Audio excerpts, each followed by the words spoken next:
হরে কৃষ্ণ।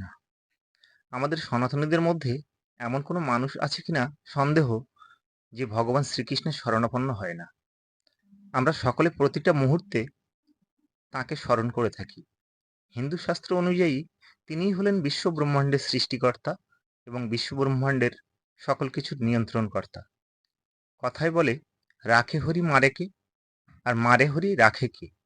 অর্থাৎ তিনি যদি কারো সহায় হন বা রক্ষা করে থাকেন, তো কারো সাধ্য নেই তাকে মারার।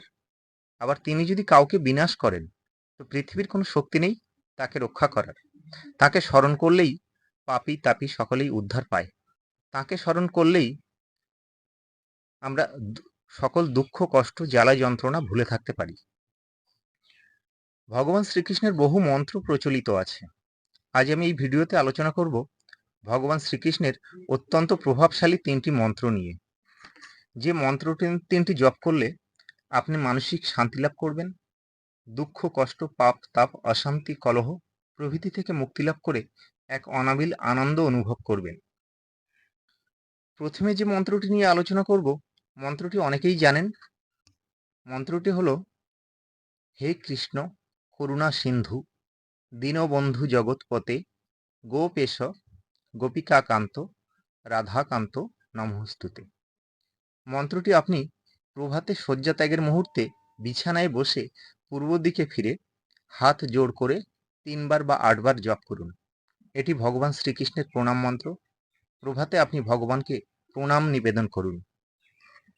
দ্বিতীয় মন্ত্রটি আপনি স্নান করার পর শুদ্ধ বস্ত্রে শুদ্ধ আসনে পূজা পাঠ করার সময় করতে পারেন।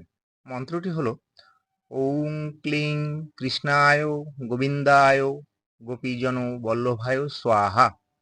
মন্ত্রটি আবার বলছি, ওং ক্লিং কৃষ্ণায় গোবিন্দায় গোপীজন বল্লভায় স্বাহা। বলা হয়ে থাকে ভগবান শ্রীকৃষ্ণের এই মন্ত্রটি অতি শক্তিশালী মন্ত্র। কেউ যদি এই মন্ত্রটি রোজ 1008 বার ভক্তিভরে জপ করতে পারে, তবে সে দিব্যজ্ঞান লাভ করতে পারে, আধ্যাত্মিক চেতনা বৃদ্ধি পায় এবং ভগবান শ্রীকৃষ্ণের পরমাত্মার সাথে তার জীবাত্মার মিলন ঘটে। রোজ 1008 বার সম্ভব না হলে আপনি রোজ এক মালা অর্থাৎ 108 বার জপ করতে পারেন। শেষ যে মন্ত্রটি নিয়ে আলোচনা করব, অত্যন্ত ছোট্ট হলেও অতি শক্তিশালী একটি মন্ত্র।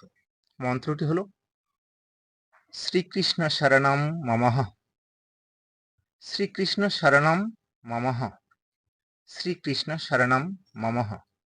এই মন্ত্রটি রোজ রাতে ঘুমানোর পূর্বে অর্থাৎ বিছানায় বসে উত্তর দিকে ফিরে 27 বার বা 108 বার বলুন।